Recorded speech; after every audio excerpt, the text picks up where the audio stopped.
우리가 이제 고추를 키우는데 어떻게 해야 되는가라고 하는 설명을 했었고, 지금은 어떻게 하면 고추를 많이 딸 수 있을 것인가, 고추가 많이 달리도록 하는 방법에 대해서 우리가 좀 공부를 해보려고 그래요. 고추꽃은 이렇게 생겼습니다. 고추밭을 잘 관리하는 고추꽃은 이렇게 돼야 돼요. 고추의 암술머리는 이렇게 밖으로 툭 튀어나와 있어야 되고, 꽃가루가 묻어 있는 부분은 뒷부분에 있어야 돼요. 왜? 꽃가루가 밑으로 떨어진다는 거예요.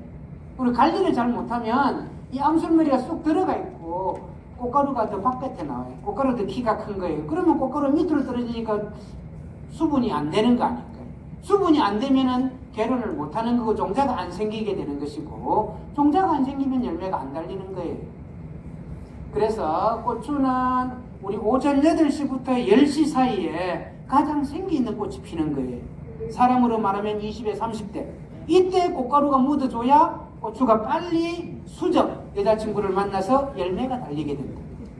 그러면 저녁 때도 달리기는 해요. 그런데 저녁 때 만나면 여자친구 집에 들어가는 시간이, 아침에 이때 만나면 한 8시간이면 여자친구 집에까지 가는데, 저녁에 8시, 지금쯤에 여자친구를 만났다. 그러면 24시간이 걸리는 거예요.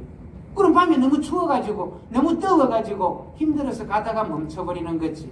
그러면 이제 기다리고 있다가 독서 공부하고 종자가 안 생겨요. 그래서 아침에 고추가 많이 수분이 되도록, 그렇게 하기 위해서는 아까 암술머리가 잘 나와 있는지를 확인해야 됩니다. 그때 중요한 게 온도 관리죠. 낮에는 20에서 25도씨, 밤에는 15도씨 이상이 되도록 하고, 낮에는 35도씨 이상 안 올라가도록 관리해줘야 된다라고 하는 이야기예요.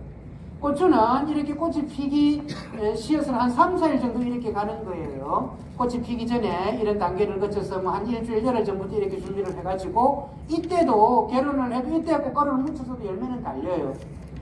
이렇게 이게 이제 한 2, 3일 지나고 나면 이제 이미 너무 늙어가지고 수정이 안 된다라고 보시면 되고요. 고추는 이게 종자가 될게 다 기다리고 있습니다.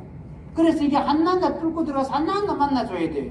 종자가 150개가 들었다. 그럼 꽃가루가 150개가 타고 들어가서 만난 거예요. 이게 150개가 만들어져야 고추가 예쁘게 자란다라고. 이게 수정이 끝난 것들은 이게 이제 종자가 발달하기 시작하는 거죠. 그래, 고추 꽃가루는 이렇게 생겼습니다. 이것들은 아주 딱딱하고 강해요. 그래서 약을 줘도 이 고추 꽃가루는 문제가 없습니다. 농약을 언제 줘도. 암술머리가 워낙 연약해서 장애를 좀 입을 수가 있는데, 꽃가루가 묻자마자 바로 뚫고 들어가요. 그래서 뭐 약은, 고추는 아까 봤다. 꽃이 피고 한 3일 정도 피어 있기 때문에 언제 약을 줘도 약해는 좀 입을 수 있어요. 그래서 뭐 고추 약해 입을까 싶어서, 꽃이 장애 입을까 싶어서 약을 못 주겠다. 그런 염려는 안 하셔도 된다 라고 하시면 되고요. 고추가 종자가 제대로 안 생기면 이렇게 되는 거예요. 이게 왜 종자가 안 생길까? 수정이 안 됐어. 왜 수정이 안 됐을까? 온도가 안 맞고, 배가 고파서 안 되고, 가물어서 안 되고, 여러 가지 원인이 있는 거지. 제일 큰 원인은 온도예요.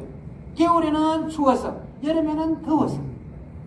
고추 종자가 이렇게 고르게 있어야 고추 모양이 이렇게 예쁘게 되는 거예요. 고추 종자가 안 생기면 이렇게 돼. 이게 보면, 이쪽에 보면 고추 종자가 없는 쪽으로 고추가 굽게 돼 있어요. 굽어지는 거예요. 종자가 있어야 열매가 발달을 잘 할 수 있는 거예요. 수박도 마찬가지입니다. 지금 씨 없는 수박들이 인기가 있는데, 수박도 종자에서 단맛이 만들어지는 거거든요. 그것을 크게 해주는 거예요. 그래, 그것이 상대적으로 종자의 영향을 적게 받도록 만든 것이 씨 없는 수박이에요. 예. 너무너무 좋은 질문입니다. 고추 꽃가루는 그냥 바람만 불면 돼요. 그런데 하우스에는 바람이 없다nin가요.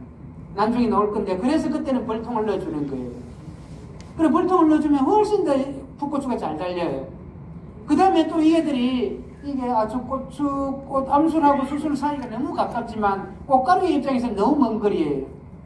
이게 단양에서 있어서 서울까지 거리 되니까, 누군가가 나무를 흔들어주면 잘 묻게 되는 거지. 그래서 노지에는 바람이 살랑살랑 불어주니까 굳이 신경 안 써도 돼요. 좋습니다, 지금. 이게 암술머리에 아침 8시에 꽃가루가 묻으면 8시간 되면 거의 뭐 100% 동자가 맺히더라 라고 하는 이야기고, 일본 사람이 조사한 건데, 오후에 지금 4시쯤에 만나니까 16시간이 걸리더라. 16시간이면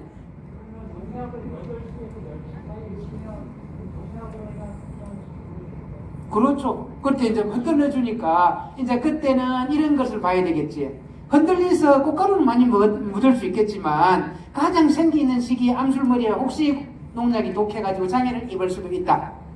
그래서 이제 수정이 되고 난 다음에 뚫고 들어가고 난 다음에 주는 게 좋겠지. 그런 결정을 해야 되는 거지. 그래서 내가 꽃가루를 많이 묻도록 할 것인가, 아니면은 뭐 조금 장애를 입어도 일단은 꽃가루를 많이 묻도록 해주기 위해서는 흔들어주면 좋지. 그때 주면 좋지. 농약 질문하셨는데, 농약은 사람이 피곤할 때 너무 뜨거운 사람도 힘들다는 거예요. 고추는 그때 힘들거든요. 그때 너무 뜨거워가지고 햇빛이 내리칠 때는 이게 기공이 열려 있어요. 그때 농약을 주면 농약 약해가 나는 거예요.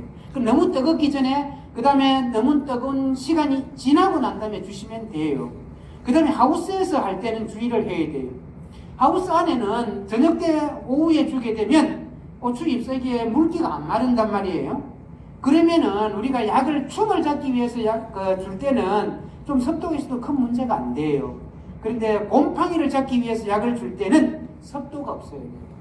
그런데 저녁 때 약을 주고 밤에 하우스가 이렇게 덮여 있어가지고 잎사귀에 물기가 있다. 그러면 병원균이 약을 맞아서 죽은 놈들은 끝나지만 안 죽은 놈들은 그때 막 자라서 가는 거예요. 그래서 가능하면 하우스는 오전에 해가 너무 뜨겁기 전에 주는 게 좋고, 노제는 뭐 오전 영월 크게 문제는 없을 거예요. 그래서 고추가 꽃이 피고 열매가 맺히는데 조건은, 온도는 아까도 이야기했듯이 20도 이상가 제일 좋다. 그래서 초가을에 고추가 제일 잘 달리는 거예요. 이제 나무가 자라고 할 때는 한 25도씨 정도 돼야 나무가 이렇게 생기 있게 잘 자라는데, 열매가 달리는 데는 이때가 좋다라고 하는 이야기고, 햇빛은 많이 받으면 많이 받을수록 좋다. 그런데 아까 이야기했던 강도라고 하는 거, 햇빛의 세기는 그렇게 강하지 않아도 된다.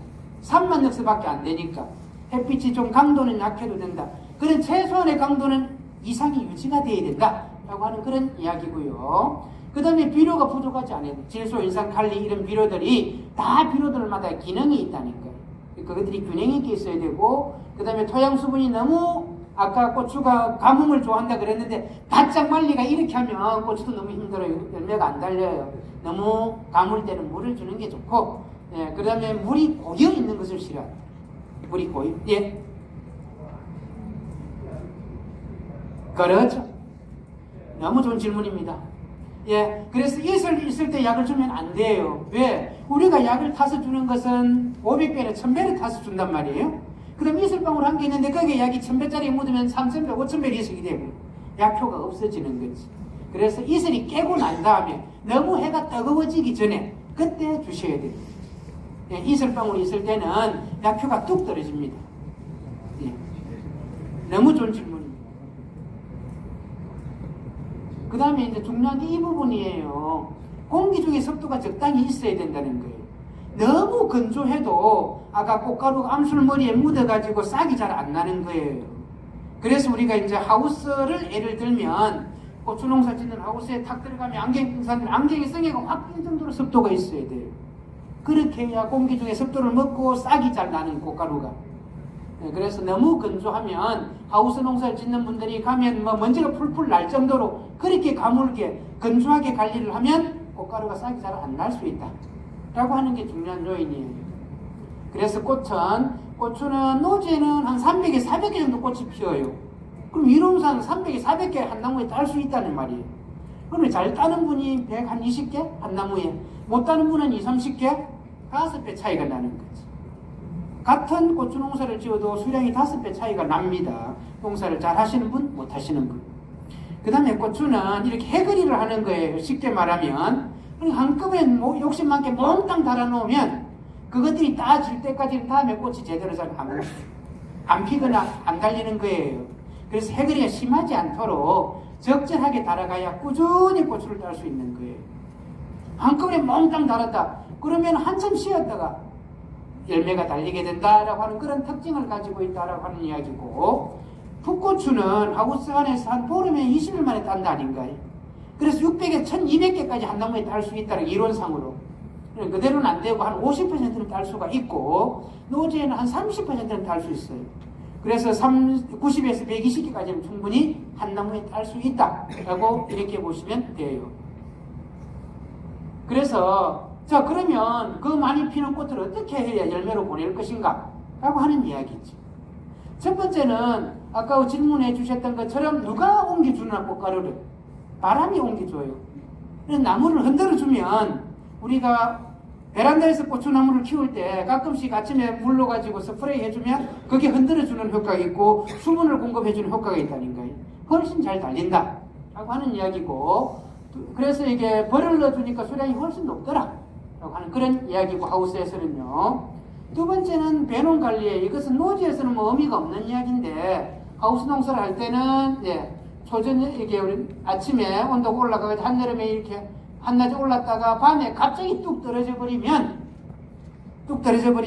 얘들이 가다가 너무 온도가 급격히 떨어지면 수정이 잘 안 돼요. 그래서 초저녁에는 20도씨, 18도씨, 16도씨, 15도씨 이렇게 가도록 단계 온도를 낮춰주는 것이 좋다라고 하는 이론이고요. 세 번째는 아까도 이야기했듯이 공기 중에 습도가 적당히 있어야 된다. 네 번째는 이산화탄소, 아까 강압성의 가장 핵심이 이산화탄소거든요. 노지에서는 특별히 큰 문제가 안 돼요. 항상 일정량이 있기 때문에. 그렇지만 하우스 안에는 해가 뜨면 식물체들이 막 먹거든요. 해가 뜬과 동시에 이산탄소를 소비를 하고, 그래서 그때 한기가 안 되면 이산탄소가 부족을 해요.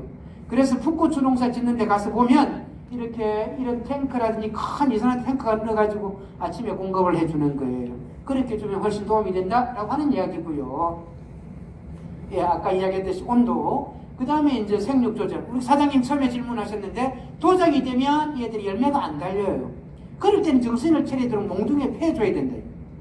패가지고 스트레스를 내고 밥을 굶기든지 나이 몽둥이를 부러뜨려 놔야 얘들이 애를 놓는 거예요. 이게 도장만 계속하면 열매가 안 달려요. 첫 번째 방아다리에 그것들을 일찍이 다 따버리면 너무 세력이 좋아가지고 키만 크고 열매가 안 달릴 수 있습니다. 그럴 때는 스트레스를 줘라. 물을 가물게 만들든지 나무를 꼬아주든지 뭐 잘라주든지 이런 방법을 해야만 열매가 달리기 시작한다 라고 이렇게 보시면 돼요. 그래서 혹시 육묘를 집에서 할 때 이제 문제가 되는 게 초에는 이제 이런 저온 문제, 이렇게 저렇게 온도가 낮은 쪽에는 못 자라는 이런 문제가 있을 수 있다. 이렇게 되면 온도가 밤에 15도 정도는 유지가 돼야 되는데 그보다 낮게 되면 잎이 이렇게 잘 펴지지 못하고 쭈그러지는 문제가 있다 라고 하는 이야기. 육묘할 때 물을 이렇게 너무 시원하게 아이스를 줘서는 곤란하다. 그래서 하우스 안에 물을 받아놨다가 미지근한 물로 주든지 한 11시 정도 물이 어느 정도 온도 올라간 다음에 줘야만 고추가 스트레스 없이 자라간다라고 하는 이야기고요. 육묘 중에도 낮에 문을 늦게 늘어가지고 저렇게 연결해가지고 너무 뜨거워서 장애를 입을 수가 있으니까요. 신경을 써야 되고, 이거는 햇빛 부족, 도장 제일 기본이 햇빛 부족이에요. 온도 높고 햇빛 부족하면 콩나물처럼 이렇게 자라가는 거지. 이렇게 되면 고추가 튼튼하지 못하고, 그 다음에 이거는 잘록병, 토양이 너무 습할 때 오는 것이고, 이거는 물을 너무 많이 줘가 고추가 살아는 있지만 너무너무 스트레스를 받는 거예요. 이렇게 가지고는 아까 우리 강압성 하는 거 봤다 아닌가요? 이렇게 돼 있으면 죽지는 않지만 강압성이 밥을 반밖에 못해요. 그 다음에 가스, 우리가 퇴비가, 상토가 아직 완전히 후숙이 안 됐던 것들은 이렇게 가스 장애가 나올 수 있다라고 하는 이야기고요. 어릴 때 잘못해서 이렇게 약해가 나올 수도 있다라고 하는 그런 이야기고요. 그 다음에 이제 육묘를 해서 밭에 옮기 심을 때 제일 중요한 게 우리 난장 같은 데도 아직까지 좀 산골짜기 다닌 거예요. 너무 일찍 심으면 좋은 피해를 입을 수 있다라고 하는 이야기예요. 이렇게 터널하게 해놔도 저게 1, 2도밖에 차이가 안 나거든요. 그래서 너무 일찍 심어가지고 좀 곤란하다. 일찍 심을 때는 충분히 보온을 고려해서 심어줘야 된다라고 하는 이야기고요. 우리가 심었는데 이렇게 고추 장애를 입었다. 어떻게 해야 될 것인가? 다시 심어야 될 것인가? 그냥 그대로 끌고 가야 될 것인가? 이런 실험을 영양에서 해봤더니만 정상적인 거에 비해서 한 10% 정도 조금 장애를 입었을 때는 그냥 그대로 가는 것이 수량은 좀 떨어지지만 더 경영적으로 유리하다. 이렇게 반 정도 이렇게 피해를 입었을 때는, 심었을 때는 수량이 한 25% 주니까 다시 심는 게 낫다 라고 하는 이런 결과를 가진 데이터가 있습니다. 그 다음에 우리가 이제 턴을 재배한다고 턴을로 하면 많이 도움이 될 것처럼 생각되지만 실질적으로 온도는 한 1, 2도밖에 차이가 안 난다라고 이런 이야기예요. 그래서 너무 일찍 심는 데는 좀 신경을 쓰셔야 된다라고 이렇게 보시면 되고요. 이거는 영양에서 실험을 한 거예요. 비가림 하우스 안에서 부직포를 씌워서 실험을 했더니만 4월 15일 날 한 것보다도 부직포를 충분히 보온을 잘 해주니까 한 달 가까이 땡겨서 심으니까 수량은 확실히 높아지더라 라고 하는 그런 결과는 있습니다. 그런데 노지에서 그냥 할 때는 좋은, 너무 일찍 심어서 일찍 따는 게 아니라 활착을 잘 못하거든요. 그래서 어느 정도 온도가 올라가고 난 다음에 안전할 때 심는 게 좋다라고 이리 보시면 돼요. 그 다음에 이제 추비 문제예요. 추비는 우리가 이론상으로는 정식하고 나서 30일에 첫 번째 추비를 줘요. 근데 추비를 줄 때는 이제 포기 사이에 구멍을 뚫고 한 숟가락씩.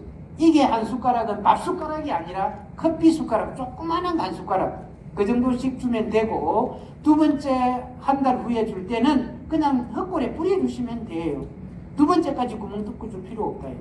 그때쯤 되면 뿌리들이 다 나와 있고, 그 다음에 비닐 덮어놨는데 뭐 그게 어떻게 들어가냐? 우리가 고추밭에 밟고 다니면서 빵꾸 다 나 있고, 그래서 다 섬에 들어가게 되어 있습니다. 그래서 너무 뭐 그렇게 두 번째까지도 뚫고 줄 필요는 없어요. 첫 번째는 이렇게 뚫고 주라는 것이고, 그 다음에 비료량을 이렇게 밥숟가락으로 하나씩 주면 너무 많다. 우리가 비료량이 추비가 질소 5kg 300평당, 염화칼이 5kg 정도예요. 그럼 10kg를 가지고 300평을 주려고 그러면 불효를 줬나 안 줬나 정도를 보이는 거예요. 근데 우리 사장님 대부분 너무 많이 줘요. 부족하면 한 번 더 주면 되는데 너무 많이 주면 아까 이시가 높아지고 이시가 높아지면 뿌리가 제대로 기능을 못하게 됩니다.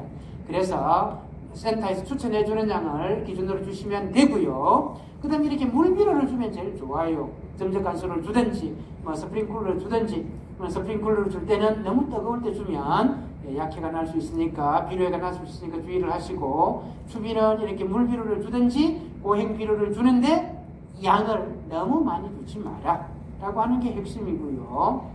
그 다음에 이제 우리가 주는 비료는 이렇게 성분량이 있고 비료량이 있다라고 하는 거 많은 어르신들은 아실 거예요.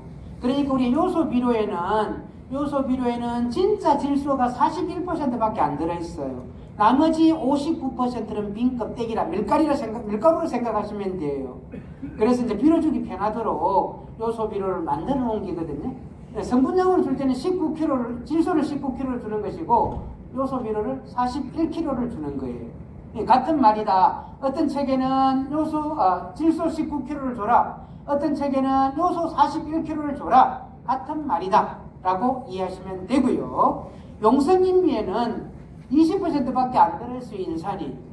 그래서 인산질 비료를 줄 때는 11kg만 주면 되는데 11kg를 가지고 300평 주기 너무 힘들다는 거예요. 그래서 용성인비를 만들었어요. 20%만 인산이 있고 나머지 80%는 빈 껍데기를 입혀가지고 56kg를, 용성인비는 56kg를 줘야 되고 인산은 11kg를 준다. 이 말이 같은 말이다 라고 하는 것 정도만 이해하시면 되고요. 그 다음에 이제 우리 원예연구소에서 한 30년간 실험을 해봤어요. 우리 마늘 농사 짓는 데는 항산가리가 중요하다는 거예요. 고추밭에는 항산가리나 연마가리나 30년 동안 해보니까 차이가 없더라. 그래서 칼리질 비료는 어떤 걸 줘도 된다 라고 이렇게 생각하시면 되고요. 그 다음에 이제 인산질 비료를 우리가 옛날에는 다 미끄럼을 한 번만 줬다는 거예요.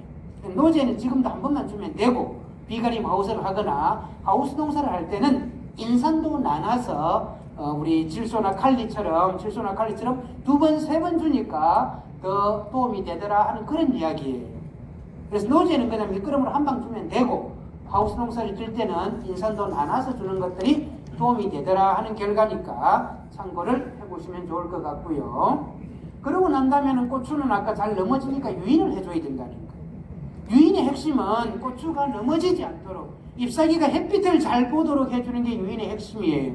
그런데 우리 어르신들의 핵심은 고추가 안 넘어가는 데만 관심이 있는 거예요. 그래 잎사귀 막 이렇게 묶어놔 놓으면 아무 의미가 없어요. 잎사귀가 이게 햇빛을 봐야 일을 하는데 똘똘 말아 놓으면 의미가 없는 거지. 그래서 다른 방법 없습니다. 고추 잎사귀가 잘 퍼지도록만 도와주면 된다. 안 쓰러지도록. 이것이 고추 유인의 핵심이다 라고 이렇게 보시면 되고요. 그 다음에 이제 척지 때문에 아까 3분지 어떻게 잘 만들 수 있는다라고 이야기하셨는데, 예, 그게 화학적으로 비료를 항산가리를 주고 여러 가지 이런 방법들이 있는데 항상 그게 잘 안 맞아요. 온도하고 농도하고 이런 것들이 일정하게 잘 안 돼요. 그래서 우리 혹시 뭐 분진을 많이 유도하고 싶을 때는 생장점 이 부분을 잘라주면 이게까지 이렇게 무상하게 나오는 거예요. 그렇게 필요한 것만 남기고 나머지는 잘라주면은 우리가 3개를 키우든지 4개를 키우든지 키울 수 있다고 생각하시면 되고요. 여기서 제가 설명드리려고 하는 것은 이 척지 제거를 어떻게 해야 될 것인가 라고 하는 이런 이야기예요. 우리의 제일 문제점은 이렇게 척지를 제거하는 거예요. 심어놓고 그냥 일찍이 다 훑어버리는 거. 이거는 안 된다. 왜? 고추 1개가 자라가려 그러면 잎사귀가 한 5장 정도는 열심히 일을 해줘야, 아까 강압성을 해줘야 고추 열매 1개가 익어가는 데까지 영양을 공급해 줄 수 있는 거예요. 그런데 지금 지금 이 잎사귀 가지고는 이 고추 꽃에 열매를 다 먹이 살리기는 부족하다. 그래서 최대한 잎사귀를 늦게까지 유지를 해줘야 된다.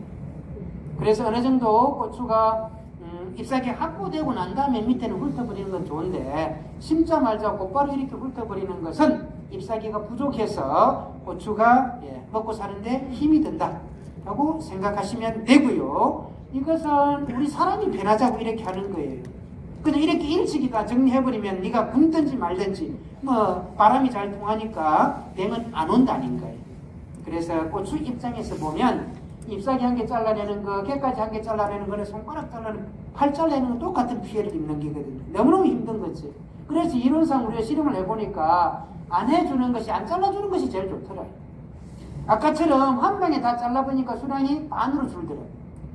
2번에 걸쳐서 조심조심 잘라주니까 25%가 줄고, 3번에 걸쳐서 천천히 잘라주니까 수량의 차이가 없더라 라고 하는 그런 결론이에요. 요즘 비가림 하우스는 조금 달라요. 비가림 하우스는 무처리보다도, 안 잘라주는 것보다도 3번에 걸쳐서 잘라주니까 수량이 좀 더 높더라. 그런데 아까처럼 첫 번째, 두 번째 일찍 훑어버리면 확실히 가수량은 떨어진다 라고 하는 결론이고, 그러면 안 자르고 키우면 제일 좋은데, 그렇게 하려고 그러면 간격을 넓혀줘야 돼요. 우리가 개까지를 잘라주는 이유는 바람이 안 통해서 탄저병이 오고 벌레들이 오고 이것 때문에 잘라주는 거거든요. 널찍하게 심어주면 수량은 아까 본 것처럼 안 잘라주는 게 더 많더라. 왜? 뭐 그냥 상처 없이 가니까. 그런데 우리는 옛날에는 막 땅이 좁아가지고 한 폭이라도 더 심으려고 그렇게 하다 보니까 이런 방식이 정착이 됐는데, 고추 입장에서 보면 안 잘라주고 널찍하게 심어주는 게 제일 좋다. 이렇게 보시면 됩니다. 뭐 간격은 표준은 한 40에서 45cm 하는데, 안 잘라줄 때는 50에서 55cm 정도 늘려주면 늘려줄수록 고추苗도 적게 들어가고 농약 뿌리기도 편하고 관리는 편합니다. 그래서 한 포기에서 많이 따면 돼요. 아까 뭐 우리가 한 포기에서 50개 따는 거나, 2포기에 50개씩 따는 거나, 한 포기에 70개 해가지고 1.5배 심는 거나, 이렇게 생각을 하시면 될 것 같습니다.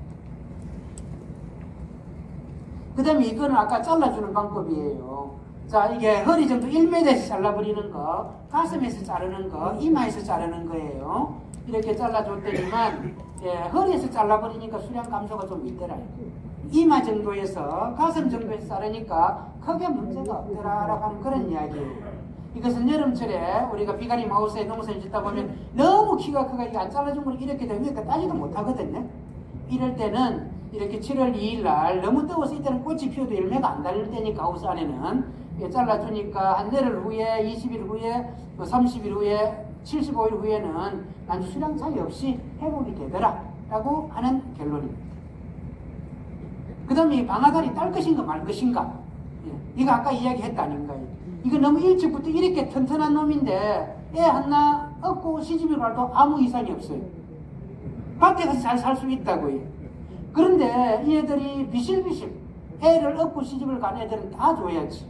그래야 다음에 자라가는데, 이렇게 튼튼한 놈들은 따버리면 아까 도적만 하는 거예요. 너무 자라가지고 그 다음에 또 열매가 안 달려요. 노는데 정신이 팔려가지고. 그래서 이 따는 것은 내가 보고 이놈들이 저 한 개를 애를 데리고 시집을 왔는데 한번 잘 살아가겠다. 그러면 그대로 놔놔도 돼요. 놔놓으면 돼요. 그래서 이것은 우리 밭의 상황에 따라서 달라진다 라고 이렇게 보시면 되고요. 그 다음에 잡초 때문에 우리가 이제 멀칭을 한다 아닌가요? 그래서 이렇게 풀을 덮어준다든지 까만 이것을 해준다든지, 이거 하얀 거는 별로 의미가 없어. 풀 방지하는 데는. 그래서 이랑 비닐은 옛날에 한 실험이에요. 이게 하얀색보다는 까만 색깔이 수량이 더 높더라. 왜? 노지에서는 이제 여름에 되면 너무 더워서 문제가 되거든요. 그래서 까만 색깔이 여름에 온도를 낮춰주는 의미가 있고, 초창기에는 아무래도 하얀색이 지온을 높여주니까 할착에는 도움이 되고요. 결론적으로는 그래도 노지 할 때는 까만 게 낫더라. 파란색은 중간 정도 된다 라고 이렇게 보시면 돼요. 그 다음에 고추가 이제 가뭄에 잘 견딘다 그랬지만 너무 가물면 안 돼요. 그럴 때는 물을 주는 것이 좋다라고 하는 이야기고, 토양에 이렇게 물을 주면 좋고, 물을 안 주면 이렇게 시들게 되는 거지. 시들게 되면 꽃이 떨어지게 되는 것이고, 그렇게 되면 안주고추도 열매도 작게 되는 거예요. 우리 고추는 물 관리에 따라서 매운맛이 2배 정도 왔다 갔다 해요. 그러니까 물을 충분히 줘가지고 이렇게 키우면 매운맛이 반으로 뚝 떨어집니다. 비가 자주 오는 해는 고추 맛이 아주 싱거워요. 그런데 햇빛이 내리쬐고 가물면 고추 매운맛이 2배 정도 늘어나요. 그래서 고추의 매운맛은 이게 태자라고 하는 이게서 만들어지는 거거든요. 이게 가장 맵고, 그 다음에 종자가 맵고, 뭐 껍질이 맵고, 종자나 껍질에는 매운맛 정도가 품종에 따라 좀 달라요. 그래서 어쨌든 간에 제일 매운 것은 여기 태자, 종자가 붙어있는 이것을 우리 태자라고 그러는데, 이 부분에 매운맛이 다 있다. 그리고 매운맛은 가물 때 많이 생긴다. 이렇게 보시면 되고요. 그 다음에 가물게 관리하면 이게 문제 아닌가요? 석회결핍증. 이것은 우리 단양처럼 석회가 많다고 해서 석회결핍증이 안 오는 건 아니에요. 석회는 너무나 까다로운 놈이에요. 흡수가 잘 안 돼요. 석회는 꼭 물이 흡수될 때 흡수가 되는 거예요. 그래서 가물면 석회결핍증이 분명히 옵니다. 가물면 수정이 안 돼서 이렇게 석가가 되고 석회결핍증이 오게 되는 거지.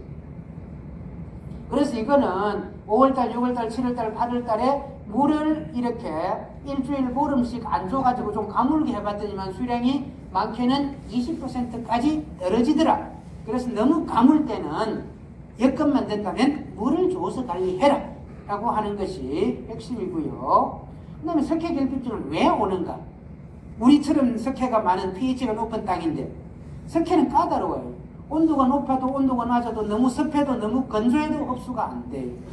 흡수가 돼도 질소나 칼리에 비해서 이동 속도가 느리는 거예요. 식물체 내에 달리는 속도가. 그래서 결핍증이 오게 돼 있어요. 석회결핍증이 오게 되면 이런 식으로 고추에서 꼭 제일 먼 부분에 이렇게 오는 거예요. 이동이 안 되니까. 그래서 뿌리에서 제일 거리에 먼데 이런 부분에 결핍증이 오게 되는 거지. 이게 다 석회결핍증상입니다.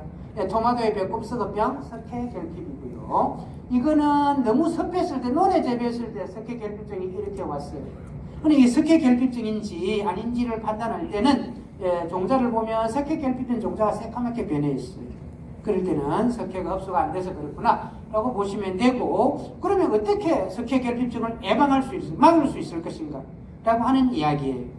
뭐 pH가 높고 석회가 많을 때는 안 줘도 되겠지만, 석회가 충분히 있어도 포장이 온도가 너무 높거나 가물면 흡수가 안 된다. 그럴 때는 우리 모든 책이 이제 연면 시비하라고 되어 있는데, 석회는 특성이 이동이 잘 안 돼요. 식물체 내에서. 석회의 이동은 물이 따라가는 물관부를 통해서만 이동이 되는 거예요.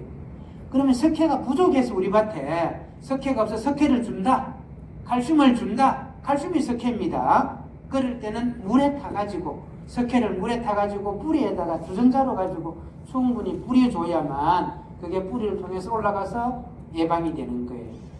석회를 주는 것도, 농약을 주는 것도 아까 결핍증이 나온 이것을 회복시키려고 주는 것이 아니라 다음에 달리는 것들이 결핍증이 안 나오도록 하기 위해 주는 거예요. 아무리 이게다가 석회 갖다 때려줘도 얘들은 회복은 안 됩니다. 그리고 이제 우리가 물 점적 간수를 설치할 때 옛날에 다 무조건 위에다 했다니까요. 최근에는 이 밑에다가 이렇게 하니까 한 35cm, 40cm 여기에다가 점적 호스를 깔고 밑에서 물을 공급해 주니까 더 좋더라 하는 이런 결과인데 아직까지 좀 힘들어요. 실용적으로 하려고 하기는. 어쨌든 간에 뭐 실험상으로는 그렇습니다. 결과가.